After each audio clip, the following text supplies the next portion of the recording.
con Eduardo Torreblanca. Muchas gracias por estar aquí con nosotros en este programa de A Fondo.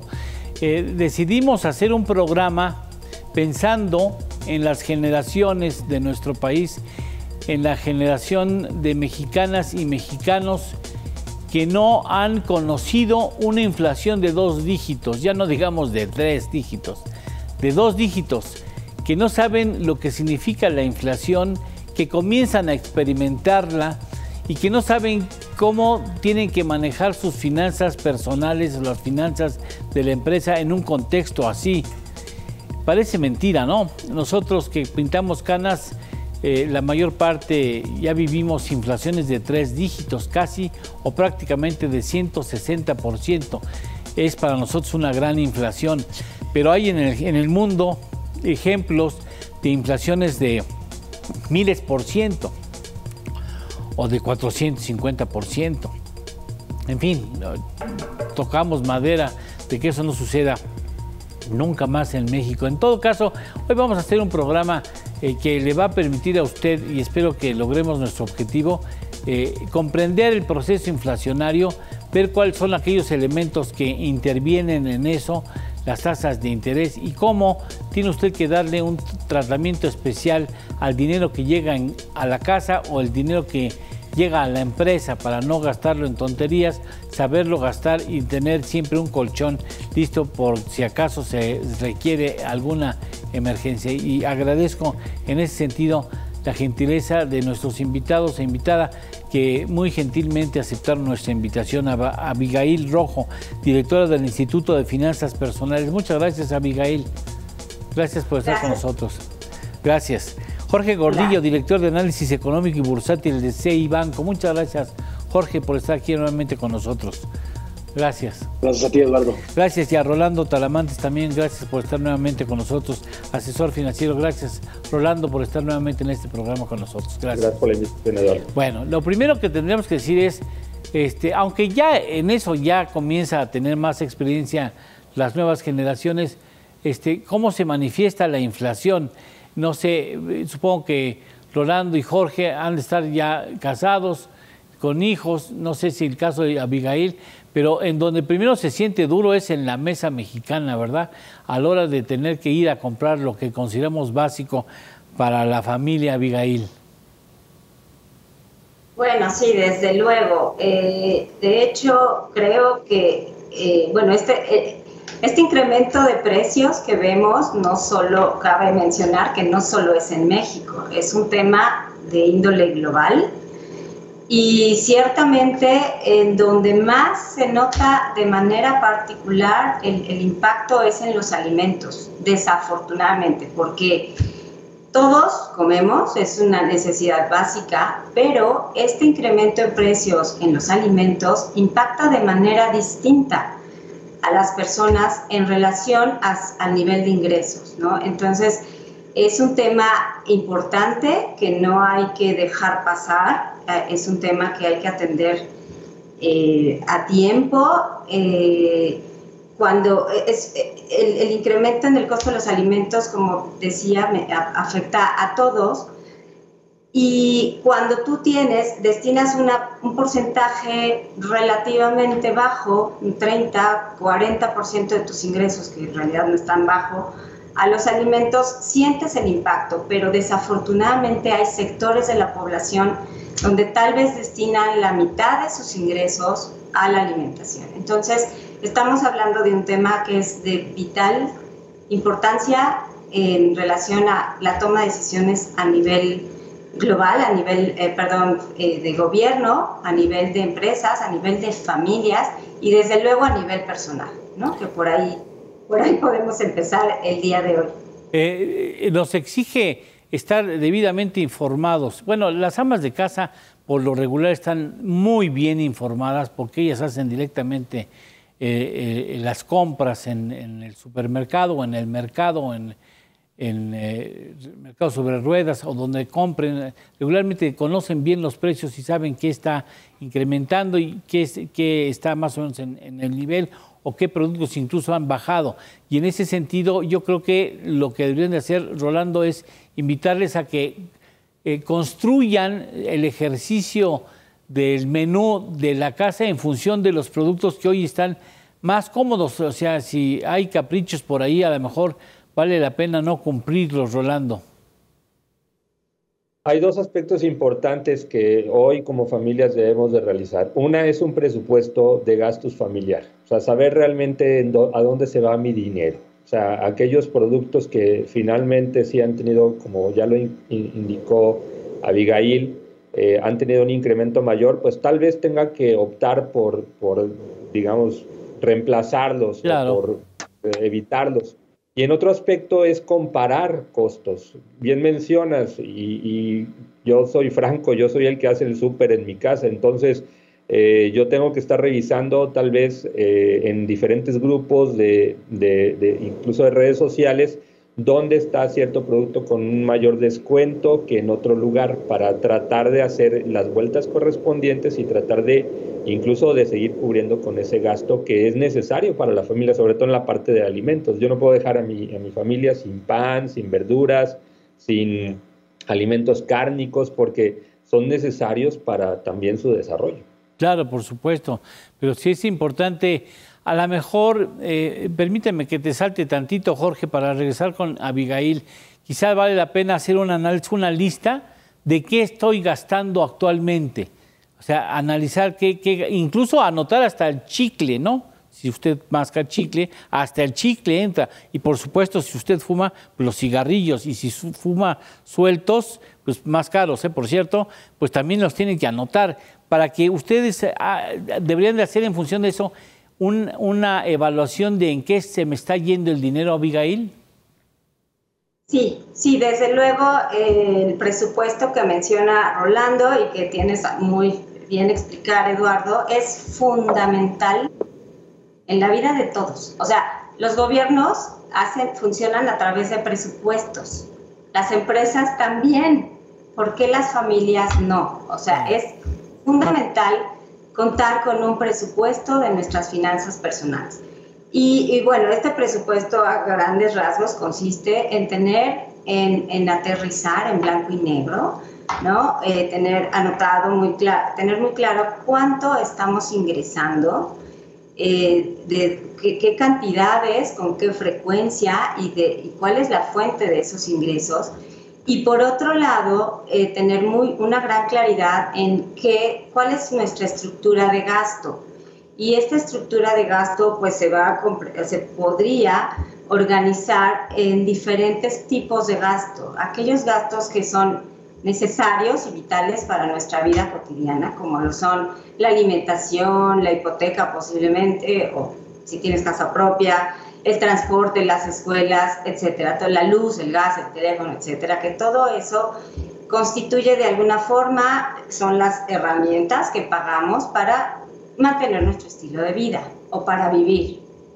Pero por otro lado, dentro de nuestro presupuesto también hay gastos que no necesariamente tienen que estar presentes en nuestra vida, pero que forman parte de, como por ejemplo, no sé, la adquisición de algún bien, no sé, una televisión nueva que una familia compró a meses sin intereses, que es todo un tema y habrá que hablar algún día si se puede de eso. Claro, claro. O, los gastos que requieren, por ejemplo, hay que pagar seguros, que eso yo lo incluiría en los gastos que son básicos, ¿no? Destinar una parte de nuestros ingresos al ahorro.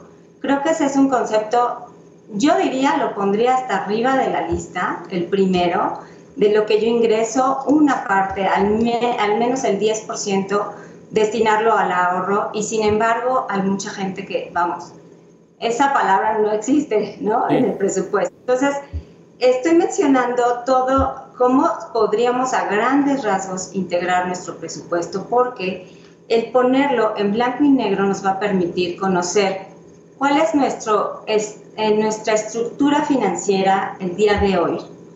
Si estoy ganando más de lo que gasto, o al revés, si estoy gastando más de lo que gano, sí, quiere decir que estoy endeudado. Y habrá que ver de qué forma estoy endeudado y con qué tipo de deudas tengo, qué tan caras son, si está en riesgo mi patrimonio, etc. O bien, si estoy ganando más de lo que gasto, eventualmente tener claridad que pues, seguramente ahí debería de estarse creando un ahorro y ser invertido, porque en estos tiempos de alta inflación, el ahorro guardado en la cuenta de débito no sirve de mucho, va a perder valor. Entonces, en estos tiempos donde hay incrementos en tasas de interés, donde hay grandes cambios, donde están aumentando constantemente los precios, es muy importante tener claridad de dónde estoy parado, con qué herramientas cuento, y eventualmente es como cuando uno va al médico, hacerse un check-up general, ¿no? Detectar si hay riesgos, si estoy endeudado, ver si eventualmente hay riesgo de sobreendeudamiento, estás en un momento ideal para tomar acción y revertir que suceda esa situación. Bien, entonces, grandes rasgos creo que es... Gracias, Abigail. Jorge, en tu caso, tú también haces las compras o acompañas a tu mujer, a tu esposa, y tú, me imagino que por el hecho de ser financiero, tienes las antenas puestas en otros indicadores que son fundamentales para entender cómo va avanzando la inflación o los elementos que pueden quitar presión a la inflación que estamos experimentando, como bien dijo Abigail, en el mundo y en México. Sí, efectivamente, Eduardo. Me gusta cómo atacan al tema. Está bien, hay que buscar una fórmula que funciona, un presupuesto, algo que haga, pues que le dé al auditor, a la audiencia, pues alguna manera de empezar o plantear sus finanzas personales. Pero a mí me gustaría enfocarme a qué es lo que, cómo inicia.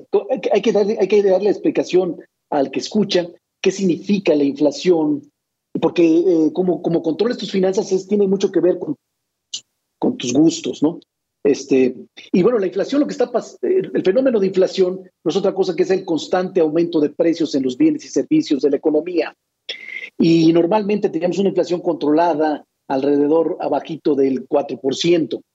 Y lo que sucedió es que caímos en COVID y nos encerraron a todos, y la producción o las empresas tuvieron que empezar a cerrar las llaves de sus productos porque no tenían quien les comprara nada. Inmediatamente nos volvieron a sacar a la calle y muchas empresas no tuvieron la misma velocidad para volver a abrir la producción, y generó mucha disrupción entre la oferta y la demanda, generando aumentos en los precios, porque yo quiero el producto, pero no lo hay. Entonces, si lo quieres, te va a costar más caro, o el servicio. Y esto fue lo que empezó a pasar el año pasado con la inflación. Y si esto lo empezamos a sumar a temas de disrupciones en las cadenas de valor, en logística, separaron los puertos en el mundo, muchos problemas también de climáticos para los agrícolas que generaron más presión. Luego vino una guerra que hace Rusia sobre Ucrania y le pega a los principales países de las materias primas y eleva todavía los precios. Entonces, gran parte de esta presión inflacionaria la hemos tenido importada, viene de fuera, pero se ha extendido tanto y ya casi ya está en boca de todos los empresarios, en boca de toda la gente. Entonces ya todas las empresas están aumentando sus precios en lo que están escuchando con el que comen, con el que le hace la noticia. Entonces ya genera una presión completa de todos los bienes y servicios, y lo que está provocando es que te está pegando en tu poder adquisitivo, porque la inflación no es otra cosa más que un impuesto, es algo, o sea, lo que ganas te quitan, porque ya te alcanza menos hoy de lo que te alcanzaba ayer, porque los precios subieron. Entonces es algo que no lo queremos, es algo que lo vivimos en los 80s y que es un fenómeno bastante nocivo, y por supuesto le pega más a los que menos tienen. Entonces, lo que está pasando ahora es que los bancos centrales están tratando de desincentivar, queriendo resolver los temas disruptivos, que esos se van a resolver más adelante, pero desincentivar el consumo actual, porque la gente salió a la calle y empezó a consumir. Yo no sé si ustedes lo hayan visto, pero aunque no tengan, sobre todo en México, que no somos seguimos el consumo tan racionalmente hablando, la gente salió y consumió, porque no he consumido en 2 años, no me he ido de viaje en 2 años, no he hecho, entonces, fuera de la racionalidad, la gente está comprando más y está fomentando una inflación adicional que el Banco Central trata de disminuirla. Está aumentando tasas de interés con la intención de que hoy no compres las cosas, que las compres mañana. Eso lo está haciendo la Reserva Federal, el Banco Central de Estados Unidos, en Europa, en México, con la intención de frenar el consumo, desincentivar la economía para tratar de que los precios lleguen a cierto nivel y entonces volver a incentivar la economía de otra forma. O sea, hay que entender que es un fenómeno temporal que puede alargarse, pero es un fenómeno nocivo en lo que hay que tener cuidado con tus finanzas porque te puede lastimar en el mediano plazo en tu presupuesto o en tu estabilidad financiera. A ver, mencionas un asunto muy importante, me gustaría que pudiéramos explicarles, que ustedes pudieran explicarle al público. Se habla de un incremento en tasas de interés de referencia, o sea, entiendo que es la tasa que ocupa o que está vigente en la relación de los bancos centrales, que digamos que es la autoridad bancaria en un país, monetaria en un país, con los bancos comerciales o con los bancos de desarrollo, en fin. Esa tasa de referencia tiene repercusiones, y les pregunto, ¿qué repercusiones tiene una tasa de referencia sobre otras tasas de interés? Por ejemplo, ¿influye de alguna manera en la tasa de mi crédito hipotecario, que es lo que más preocupa por lo regular? ¿Influye en la tasa de interés que yo tendría que pagar si me endeudo para comprar un automóvil? Por supuesto, una tarjeta de crédito. O sea, tiene distintos niveles en donde esa tasa de interés influye o impacta. Les pregunto. ¿A quién les preguntas? Sí, definitivamente la tasa de interés finalmente es una referencia que marca Banxico para tratar de contener, bueno, en este caso los incrementos que tenemos de la tasa de interés para tratar de contener ese efecto inflacionario que ya explicó Jorge de manera magistral. Lo importante es ahorita entender que si yo voy a comprar voy a comprar a crédito, las cosas nos van a salir más caras porque Sí. se han incrementado esa referencia, tasa de interés. También afecta a mis inversiones, porque algunas inversiones que yo pueda tener, que pueda estar modificando de acuerdo a los incrementos que tiene la tasa de interés, también me representan una generación de mayor capitalización. Así que tanto si pido dinero prestado como si yo presto dinero, hay una afectación. O sea, sí, esa tasa de interés mueve a otras tasas de interés, Jorge. Claro. Sí, la tasa de interés es el costo del dinero en el tiempo. O sea, si yo tengo dinero y lo conservo por mucho tiempo, me genera un costo, si yo pido prestado me cuesta, me van a cobrar por pagarles mañana, y si yo deposito voy a cobrar porque me paguen mañana más. Esa es la tasa de interés. Y la tasa de interés de fondeo es la tasa mínima, es la tasa que el Banco Central pone en su política monetaria, la fija, con la intención de generar de influir en el consumo de la gente y con esto regular un poco la inflación. Con esta su política monetaria es para tratar de regular un poco la inflación. Ahora, si es la tasa mínima, es la tasa que el Banco Central le presta a los bancos comerciales, de ahí se forman todas las tasas para arriba. O sea, lo que le prestan entre bancos es la TIE, lo que le prestan los bancos a los consumidores, a las empresas, de ahí va subiendo la tasa de interés, definiendo según el producto. Y también, por supuesto, según el plazo. Si yo presto un año, tengo una tasa de interés, si presto a 5, una tasa mayor, si presto a 10, una tasa mayor. Ok, entonces, la tasa de interés de referencia finalmente va a servir, como lo dices, de referencia para otras tasas, marcar otras tasas de interés. No todas suben. Entiendo, por ejemplo, que las tasas de interés de créditos hipotecarios subirán con mayor lentitud. La de las tarjetas de crédito, Abigail, a ver, tú me dices, Abigail, si te estoy regando, las tasas de interés de las tarjetas de crédito son las que primero, supongo, habrán de reflejar esta nueva realidad de tasa y habrá de incrementarse a la brevedad posible.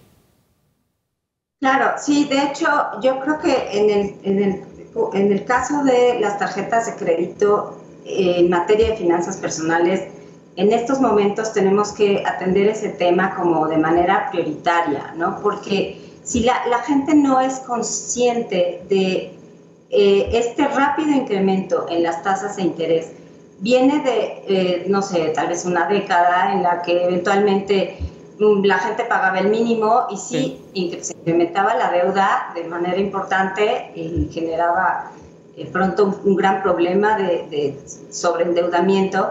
Pero en estos momentos estamos como un poco en foco rojo en el sentido de que la gente no puede o no debería darse el lujo de estar pagando los pagos mínimos, debido justamente a este incremento en las tasas de interés que en cuanto a tarjetas de crédito pues, se vuelve muchísimo más. Ahorita hay que pagar lo más que pueda uno a la tarjeta de crédito.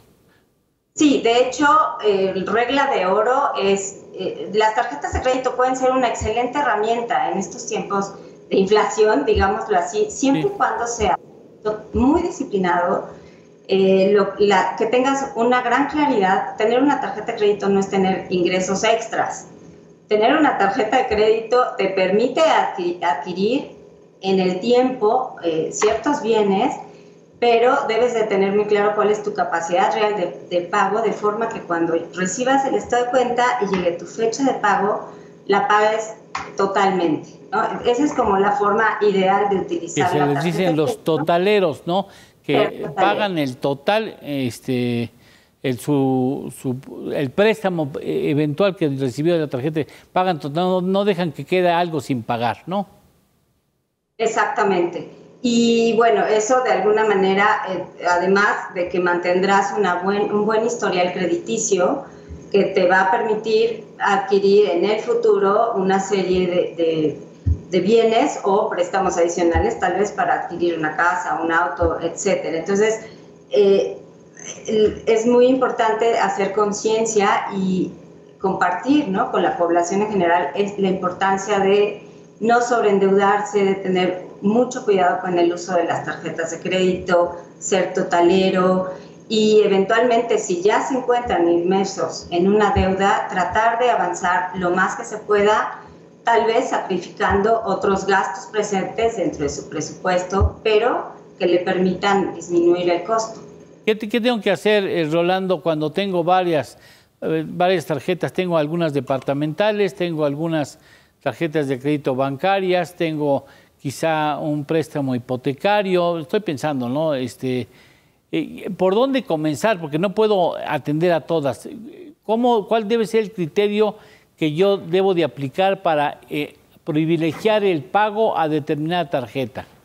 ¿Cómo le harías tú? Bueno, de entrada, lo ideal es que no tengamos tantas tarjetas de crédito. O sea, se recomienda tener tal vez 2 tarjetas de crédito y eso por algunos beneficios y plus que puedas llegar a tener. Pero si ya caíste en el problema de que buscaste por diferentes alternativas tener créditos, incluso para pagar otros créditos, la recomendación es siempre paga de entrada la que tenga una tasa mayor. ¿Por qué? Porque es la que te está generando mayor, digamos, que interés en contra. Hay estrategias de pagos para todo este tipo de trámites que también van, se denominan las famosas bolitas de nieve. Voy cubriendo primero el gasto más pequeño para quitarlo y así sucesivamente, porque también es un tema que incluso emocionalmente el saber que le debo a 5 personas o 5 entidades ya es un problema. Si quito 2 deudas, a lo mejor ya nada más me enfoco en 3 y mi situación, incluso emocional, para pagar puede ser un poquito más factible para realizarlo. Entonces, repito, de entrada es tener claro que lo que tengo que pagar es aquello que me está generando mayor tasa de interés, que como ya se indicó, lo indicó Jorge, es el tema del costo del dinero. Y a mayor tasa, pues obviamente me está costando más ese préstamo. ¿Por dónde comenzarías, Jorge? ¿Por las deudas más pequeñas? Bueno, evidentemente tienes que ver cuál es la tasa de los préstamos, o sea, qué te representa como costo, ¿no? Entonces, obviamente vas a tratar de pagar lo que esté más caro, ¿no? Es lo primero que tienes que pagar. Ahora, vamos a suponer que son todas más o menos iguales, ¿no? En una familia que hay 3 tarjetas o 4 tarjetas de crédito, no sé cómo le harían, pero bueno, cayeron en la trampa de aceptar las tarjetas que les ofrecían. Entonces, ¿tú por dónde comenzarías? ¿Por la de menor monto de deuda o le vas pegando a la de mayor deuda o vas pichicateándola a todas? Bueno, son estrategias que creo que son válidas, las sean. En mi caso, yo terminaría de pagar primero las deudas que puedo y luego enfocarme a la que tenga más, la que esté más grande. ¿Para qué? Para que reduzca el número de deuda que tengo. Pero hay otras estrategias también que hay que mencionar, porque en época de aumentos en la tasa de interés, a lo mejor lo que hay que buscar es ser más flexibles o hay maneras de cambiar tu tasa de tasa variable a tasa fija. Por ejemplo, en el caso de la tasa de interés de tarjetas de crédito, puedes hablar a tu banco y decir, oye, hazme un programa, por ejemplo, para que lo pague en 2 años, pero ponme la tasa ya fija, que ya sepa cuánto voy a pagar y lo voy a terminar en pagar en 2 años, de tal forma que no me esté yo nomás pagando los intereses y la deuda no baje. En ningún momento, sí existe esa posibilidad para los tarjetavientes, sí existe. Sí, claro. Claro, hay programas en bancos, eso. Tú hablas al banco y dices, tengo esta deuda y quiero ayuda y quiero que me ayudes a pagarla. ¿Cuánto tiempo lo vas a pagar? ¿En tantos años? Bueno, te voy a cobrar esta tasa de interés, te va a costar esto. Y por lo menos ya sabes cuánto te cuesta y cuánto tiempo vas a terminar en pagarla. De otra manera, no sabes, sigues pagando quizá algo menor a los intereses te están ganando, que vaya aumentando la deuda en lugar de disminuir. Eso es para tarjetas de crédito, pero en las tarjetas empresariales, en las tarjetas hipotecarias, pues también hay momentos para poder refinanciar tu deuda a mejores condiciones, mejores tasas, todo el momento. Y hay muchas opciones financieras que te permiten mejorar siempre tu costo de deuda, ¿no? Hay veces que los bancos, eso me ha tocado, Abigail, ¿qué opinas de estas alternativas? El banco te dice, has sido seleccionado para un préstamo revolvente por 100 pesos, ¿no? Y entonces tú dices, con esos 100 pesos, ¿a qué tasa? A tasa de 39, por ejemplo, ¿no? Tasa de 39. ¿Y en cuánto está la tarjeta de crédito? No, pues la tarjeta de crédito está a 50, ¿no? Por decir un número. Pues entonces dice uno, pues a lo mejor acepto el crédito de 100 pesos y pago la deuda que tengo en la tarjeta de crédito, que es más cara, y ya eso me da la alternativa de tener que pagar las parcialidades que están consideradas en el préstamo. También es válido hacer eso. Sí, bueno, es un esquema similar a lo que comentaba Jorge, ¿no? De alguna forma es reestructurar tu deuda, que está a lo mejor a tasas variables, a tasas más altas, por otra deuda que vas a adquirir para liquidar la anterior, y la nueva la mantendrás a condiciones en principio favorables. Aquí el punto es tener como muy claro cuál es mi capacidad real de pago, porque muchas veces se reestructuran deudas, pero funciona 3 meses y después deja de funcionar.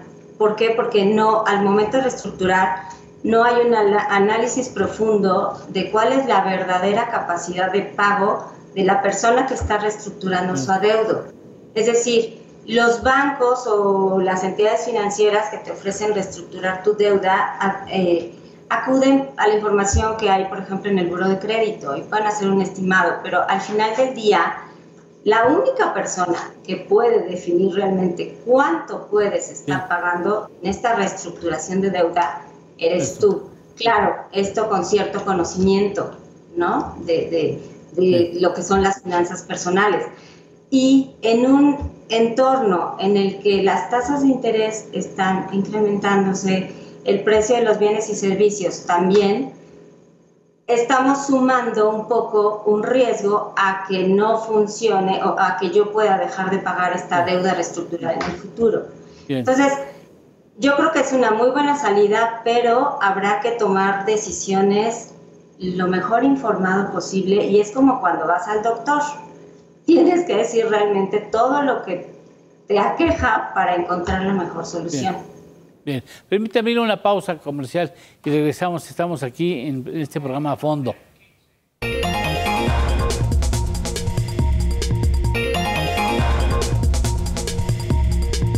Bien, bueno, vamos a ver a otro asunto. Ya vemos esta perspectiva que nos dicen nuestros invitados y especialistas. Ahora, les pregunto, ¿piensan ustedes que seguirá subiendo por mucho tiempo más la tasa de interés? Empiezo contigo, Jorge. Bueno, para englobar las cosas, para la perspectiva, lo que hay que entender que la inflación que escucha uno en la prensa y por parte de INEGI es la inflación de todos los bienes y servicios. Cada persona o cada familia tiene su propia inflación, porque tiene una canasta diferente de cosas que compras. Entonces, si vamos a estar recomendando un presupuesto, pues a lo mejor vale la pena que miras cuánto se movió tu canasta personal en precio, porque eso es lo que te está disminuyendo a tu capacidad adquisitiva, a tus ingresos. Y entonces, ya dimensionando esto, entonces esa es tu composición o recomposición que debes hacer en tu gasto, para no afectar. Ahora, debes entender que este fenómeno inflacionario es temporal. La palabra temporal no gusta porque nos gusta que quisiéramos entenderlo como mañana o el mes que entra. No, a lo mejor estamos un par de años con inflaciones altas, pero van a ser un par de años. Entonces, bueno, tampoco te vas a sacrificar para siempre. Entonces, también va a ser un par de años con alzas tasas de interés. Entonces, bueno, hoy es momento para buscar inversión o tu pequeño ahorro que tengas, sacarle un poquito más de provecho en tasas de interés un poco más altas, no endeudarte en ciertos productos porque te van a costar más caro, sabiendo que tendrás momentos en condiciones mejores, porque el mundo vive ciclos económicos. Y entonces, este es un ciclo de alzas tasas de interés con alta inflación y en donde en algunos años será al revés, con bajas tasas de interés y con una inflación baja que te permitirá mejores momentos para aprovechar condiciones financieras de otra índole. Bien, Rolando. Sí, de hecho, el tema de que las tasas sigan en incremento se espera, ya se mencionó, puede ser que incluso todavía un año, año y medio, incluso dos, tal vez. Entonces, para efectos prácticos, hay que cuidar mucho el gasto nuevamente, hay que saber hasta dónde uno se mete al agua, y la realidad es que, otra vez, importantísimo tener claro y definido un proyecto financiero familiar, individual y familiar, ¿no? Si yo sé que también dentro de algunos años mis hijos van a entrar a la escuela, pues tengo que empezar a ahorrar desde ahorita. Si dentro de 3 años voy a pensionarme, tengo que ver también esa situación. Cosas que incluso al inicio Abigail lo mencionó. O sea, deberíamos de tener esto en cuenta, el ahorro como parte importante de nuestras finanzas personales. Y de hecho los seguros, hoy existen mecanismos financieros que nos ayudan a paliar un poco ese efecto, incluso a ganarle conforme va incrementando la misma tasa de interés. No, hablando de escuelas, yo le digo, si usted tiene niños en jardín de niños, en primaria, no, hombre, no se preocupe. Las colegiaturas son de día de fiesta. Espérese a que lleguen a la profesional. Espérese. Ahí está. Ahí, de veras, ahí son ligas mayores. Se lo aviso. Bueno, en el caso, podríamos decir, para pasar con alguna pregunta o algún comentario de Abigail, Jorge, que en este año la tasa de interés de referencia en México cierre cerca de 10%. Sí. ¿Tú sí la ves en 10%? Sí, va a cerrar entre 9.25 y 10%. La tasa de fondeo, la tasa mínima, podría superar esos niveles el año que entra, pero la expectativa es que para finales del año que entra, el próximo año, la tasa pueda regresar a una normalidad un poco que estemos más acostumbrados, alrededor del 8%. Alrededor del 8%. Sí, Abigail, a 10%, pues... ¿a dónde serían las tasas de interés en tarjetas de crédito? ¿Se irían al 70%? Bueno, esperemos que no. No sé. Sería fatídico. Yo agregaría solo como una especie de qué hacer como para sortear mejor estos tiempos de inflación. Por un lado, se habla mucho de cuidar mis gastos, disminuir, priorizar, ¿no? Para generar recursos libres para el ahorro, pero por otro lado también creo que es un buen momento para pensar en generar ingresos adicionales, diversificar nuestras fuentes de recursos, porque en realidad los tiempos han cambiado. Ya esas etapas en las que trabajabas durante décadas en una empresa y después te jubilabas y vivías una vida tranquila, se han terminado o son, digamos que especies en peligro de extinción. Sí. Por lo que creo que ahora, considerando que contamos con un mundo sumamente interconectado, en tu celular encuentras toda la información literal que requieras y con una buena intención de prepararte y de generar, creo que es un buen momento para prever los tiempos difíciles y no solo, o sea, tienes un empleo, cuídalo y continúa en él y sé lo más eficiente, leal, productivo que puedas, pero yo creo que es un buen momento para pensar en generar ingresos de fuentes alternas y esto es de alguna forma administrar los riesgos también, ¿no? Ante tiempos difíciles. Sí, ese es un buen punto, porque Dina, Jorge dice si vamos a llegar a tasas a final de este año, mediados del entrante, de 10%, sin considerar la posibilidad, y tocamos madera, de que haya otro cambio de sexenio turbulento, ¿no? Que va pintando para allá, ¿eh? Bueno, yo lo veo así en lo personal, no quiero involucrar a los invitados en un asunto que es personal. Yo veo que el asunto puede complicarse en la entrega de estafeta, como se hacía en los 80, que tanto le gusta al presidente, de que a lo mejor pues no entramos en un asunto totalmente terso, Jorge. Pues sí, exactamente, tienes que cubrir, siempre tener contemplado las posibilidades o los riesgos, mantenerte informado más que antes, porque efectivamente ya hay capacidad para que estés completamente informado de todo. Antes no te informabas o te informabas mal. Ahora ya tienes información del tipo de cambio, de las tasas de interés, de las noticias, de lo que está pasando en el mundo, lo que está pasando dentro, porque te permite pues, mantener cierta estrategia un poco más, más pensada, más racional sobre tus finanzas públicas, tus finanzas del mediano plazo. Y recordar aquello, Abigail, de que los bienes son para los males, los bienes son para atender los males, ¿no? Finalmente, a lo mejor vale la pena desprenderse de algún auto de la familia, si es que por ahí hay más de uno, y decir, bueno, pues entonces mejor lo vendo, y con eso vendo, de la noche a la mañana puedo salir de las deudas, y eso me hace por lo menos dormir tranquilo. Desde luego, o sea, en realidad creo que es una alternativa para muchas familias y muchas personas en la actualidad, porque como bien mencionaba Jorge, la inflación no es la misma para todos, ¿no? Entonces, por un lado, y cuando los ingresos apenas alcanzan para cubrir lo básico, que en este caso se trata de alimentos, transporte, ¿no? Y las necesidades básicas, y por otro lado las personas están endeudadas, tal vez la única salida sería la solución que propones, Eduardo, que es vender bienes. Pues sí, por supuesto. Y está bien, para eso son. Sí, si por alguna razón se complican las cosas, pues ahí lo tienes, lo realizas. Un coche, vámonos, ¿no? Yo hace poco cambié un coche porque ya tenía mucho kilometraje y sabía que si dejaba pasar la alternativa de que los coches viejos estaban bien pagados, digo, pues de una vez lo vendo. Compras uno y si se complican las cosas, alguien me preguntaba en acá, agarro, lo vendo, le voy a perder 20% del automóvil, 30% del automóvil, pero lo que me da la oportunidad para terminar todas las deudas que tengo por aquí y duermes tranquilo. Se acabó, y antes en un coche más pequeño, y ya vendrá otro contexto en donde puedas rehacerte de un automóvil que te gustaba y se acabó. Si no te diste el gusto, se acabó, ¿no?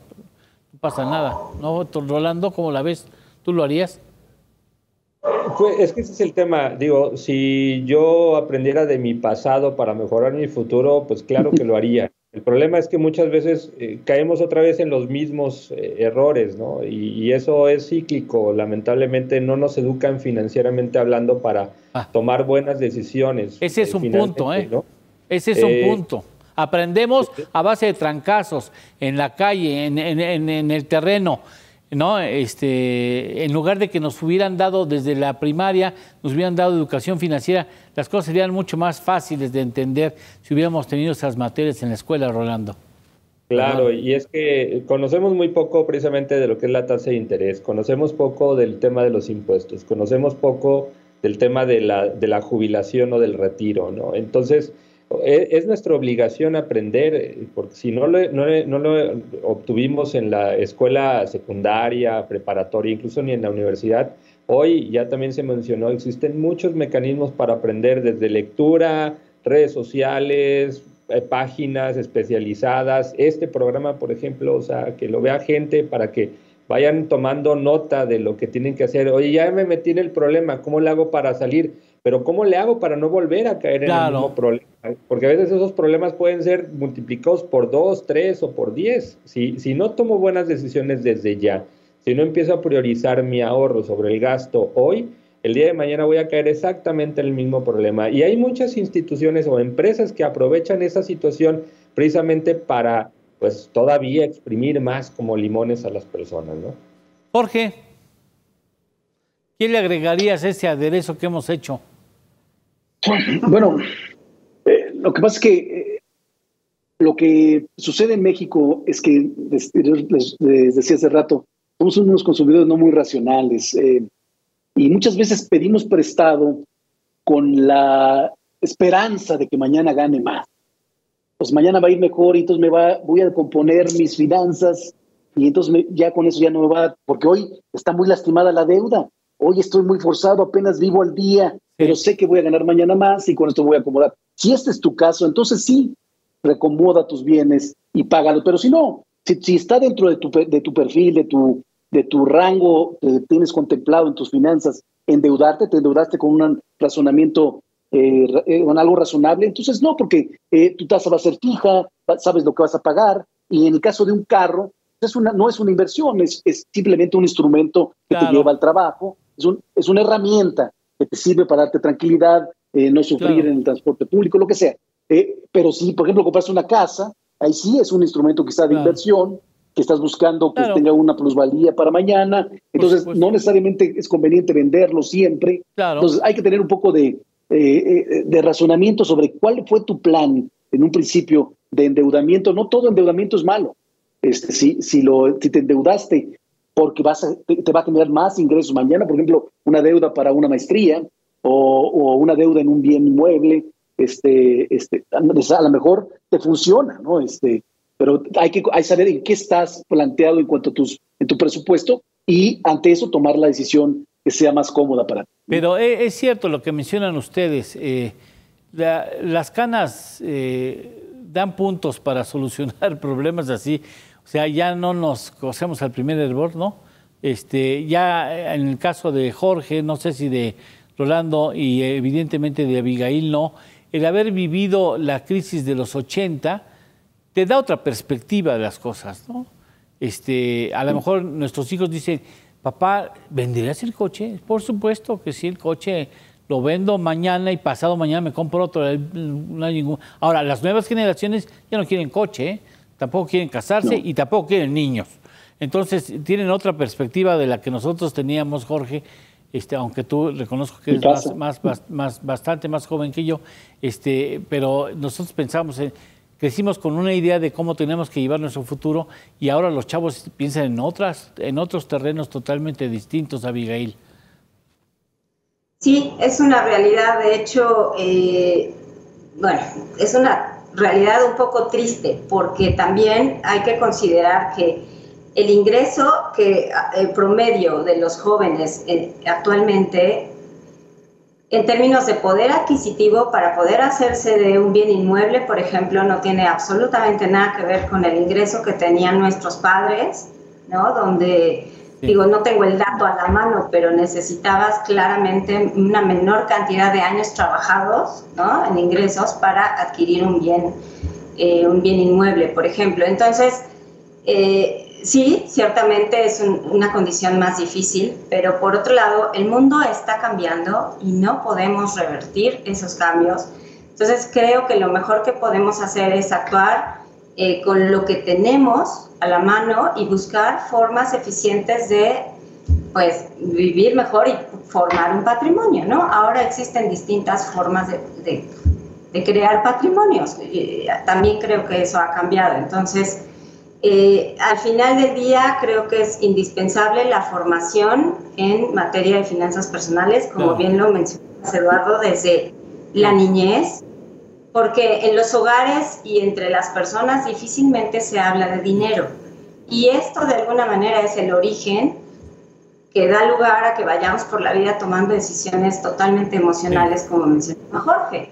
Y en algunas ocasiones las consecuencias pueden ser terribles, ¿no? Bien, vamos a una pausa, la última pausa de este programa y regresamos ya para las conclusiones. Estamos a fondo tratando el asunto de la inflación y cómo defendernos de ella.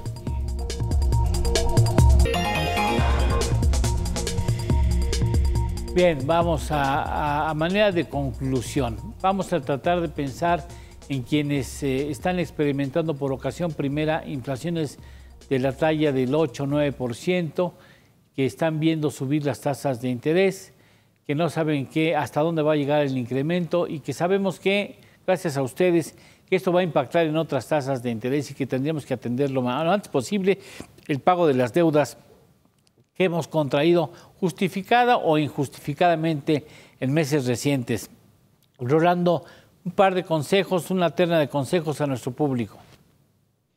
Bueno, de hecho, te diría que yo lo resumo en 5 puntos, ¿no? El primero es establecer un plan de gastos, tener digamos, un claro control de gastos familiar. 2, priorizar el ahorro, como también se mencionó, o sea, tener una cantidad fija, tal vez pequeña, pero fija para ahorrar. 3, hacer un comparativo de los gastos que tengo que realizar, también con el objetivo de tratar de no disminuir mi estilo de vida, pero sí tratar de adaptarlo. El cuarto es el tema de poner a trabajar mi dinero, porque mi dinero también guardado en un lugar donde no me genere lo mismo que cuando menos representa la inflación, voy a perder. Y ahí existen instrumentos incluso de fácil acceso como son los CETES. Y por último, el tema de los seguros. Es bien importante tener los seguros adecuados. Llámese la misma seguridad social.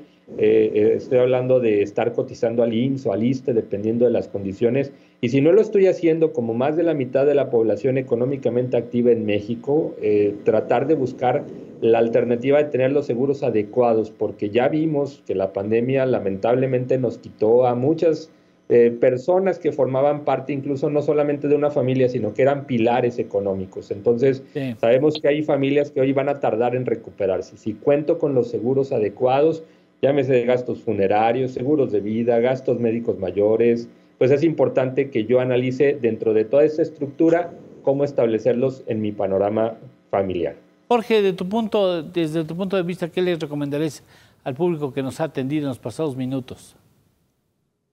No, a mí me gusta mucho cómo lo plantea Rolando, que el presupuesto es básico, hacer conciencia de lo que de los momentos que se viven, que son un poco más caros que en el pasado, pues simplemente reajustar lo necesario, tampoco es el fin del mundo, y delimitar, o sea, decir, lo que está pasando es un fenómeno externo, es un fenómeno temporal, no vamos a vivir los 80, estamos muy lejos de eso, vamos a tener inflaciones cercanas al 9% en los siguientes meses, que pueden durar un año, y van a regresar la inflación hacia el 4%, vamos a tener tasas de interés cercanas mínimas, cercanas al 10%, pero van a regresar hacia el 8-7% en el futuro. O sea, no es este fenómeno malo siempre, es un mal momento que hay que tener cuidado.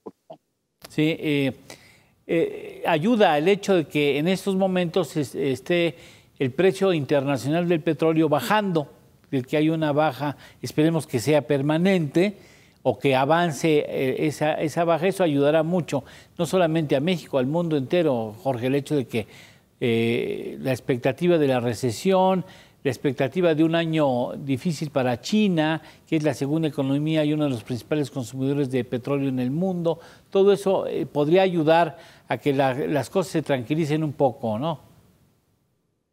Sí, o sea, esa es una de las razones por las cuales justifican al analista de decirte que la inflación es temporal. O sea, ya estamos viendo caídas en precios de las materias primas, del petróleo, del gas, sí, caídas en el maíz, en el trigo, internacionales, de los principales metales, el acero, el cobre, el aluminio. Esas son buenas noticias, te van a ayudar a que la inflación tenga una menos presión hacia adelante. Ahora, no nos salvamos los temas geopolíticos, cuánto duren, estos van a generar vaivenes, pero de alguna manera sí estamos confiados de que la inflación va a ir cediendo poco a poco hacia adelante.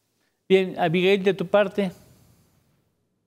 Bueno, después de lo dicho por Rolando y Jorge, en realidad ya no me queda mucho que decir al respecto, pero un aspecto en el que yo sí haría énfasis es en crear esa conciencia para generar un fondo de emergencias, que yo sé que no es cosa sencilla y tampoco está inmerso en nuestra cultura, pero es importante contar con al menos entre 6 mínimo y 6 meses de nuestros ingresos en un fondo de emergencias contra cualquier eventualidad, porque justamente, no obstante, hay buenas perspectivas, entre comillas, en términos de inflación, lo que está pasando en el mundo entero es, diario recibimos noticias al por mayor, ¿no?